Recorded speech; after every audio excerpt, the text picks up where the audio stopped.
Saudara-saudariku yang terkasih, salam jumpa dalam Renungan Harian MSC Provinsi Indonesia. Pada hari ini edisi Senin tanggal 10 Oktober tahun 2022 bersama saya dengan Romo Aba MSC.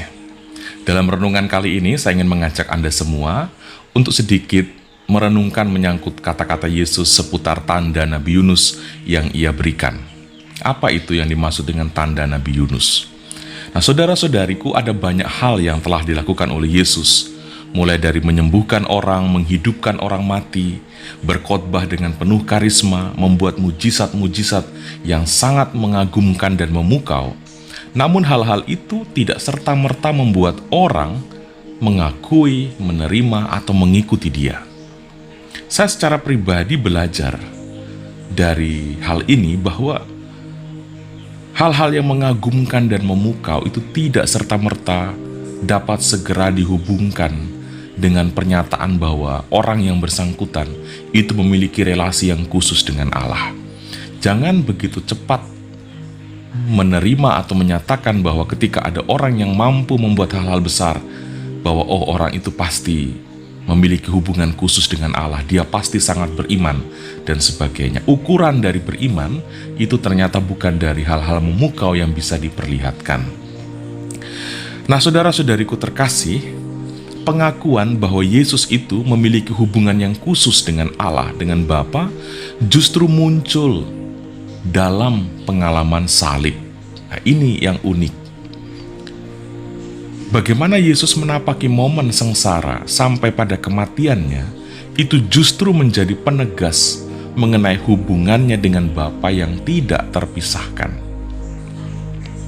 Dalam dunia kita, kematian itu kerap dianggap sebagai momok pembunuh identitas.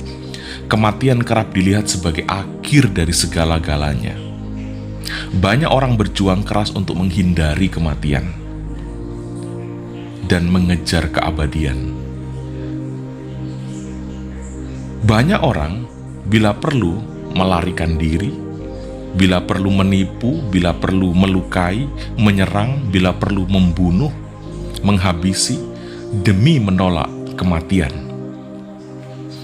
Nah, hal ini berbanding terbalik dengan Yesus. Yesus justru merelakan diri memasuki dunia kematian itu. Sebuah dunia yang tak pernah diimpikan oleh satu manusia pun. Keberanian dan kerelaannya untuk memasuki sebuah kawasan yang sering dihindari dan ditolak, itulah yang justru menjadi pertanda siapa Yesus itu sebenarnya. Dan memang benar, kematian akhirnya justru berbicara lebih banyak dan memberi kesaksian besar mengenai identitasnya yang sebenarnya, mengenai hubungannya dengan Allah, dengan Bapa itu. Nah, ini menjadi refleksi yang sangat bagus untuk kita.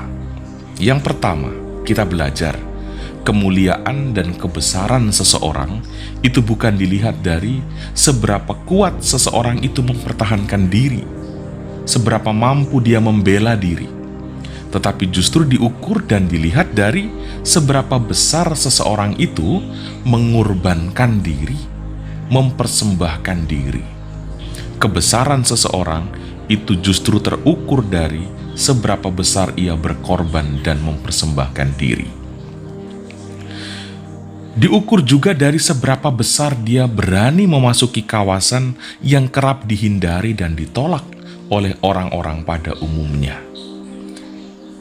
Kebesaran seseorang justru diukur dari situ. Kita belajar hal yang kedua.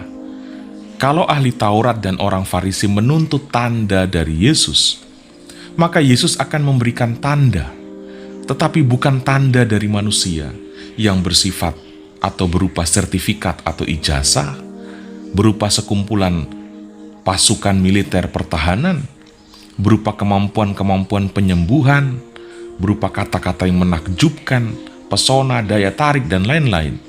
Bukan dengan itu. Yesus akan memberikan tanda dari Allah Bapa sendiri, yakni apa? Totalitas dalam pengorbanan, totalitas dalam persembahan diri yang tuntas sampai akhir, sampai mati. Ini adalah tanda dari segala tanda. Karena manusia tidak mampu memberi tanda seperti itu. Hanya Allah dan hanya bersama dengan Allah sajalah, maka tanda yang seperti itu bisa ada. Banyak orang menolak kematian, banyak orang menolak pengorbanan, tetapi tanda dari orang yang memiliki hubungan khusus dengan Allah adalah ketika dia berani menerima hal-hal yang tidak mengenakkan, yang tidak menguntungkan, yang tidak memberi rasa nyaman pada dirinya, tetapi dapat menjadi harga sebagai tebusan bagi banyak orang.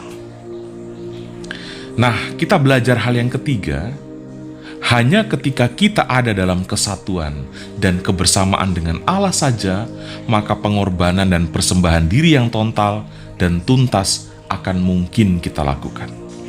Jangan pernah bermimpi untuk bisa berkorban dan bisa mempersembahkan diri ketika kita tidak memperjuangkan kesatuan dengan Allah. Tanpa kesatuan dan kebersamaan dengan Allah, kita hanya akan mempertontonkan tanda-tanda fana yang akan lenyap seiring berakhirnya waktu. Yang tidak menyatu dengan Bapa akan berontak dan menolak kematian dengan pelbagai cara. Jadi saudara-saudari, dari teks Injil Lukas menyangkut identitas Yesus, siapa dia sebenarnya? Yesus dan Bapa adalah satu, karena hanya Dia yang menyatu dengan Bapa sajalah yang akan bisa berkorban secara total dan bisa mempersembahkan diri setuntas-tuntasnya sampai mati. Tetap setia dengan iman kita sebagai orang beriman Katolik, tetap setia dengan Juru Selamat kita Yesus Kristus. Saudara-saudariku, Tuhan Yesus memberkati kita semua.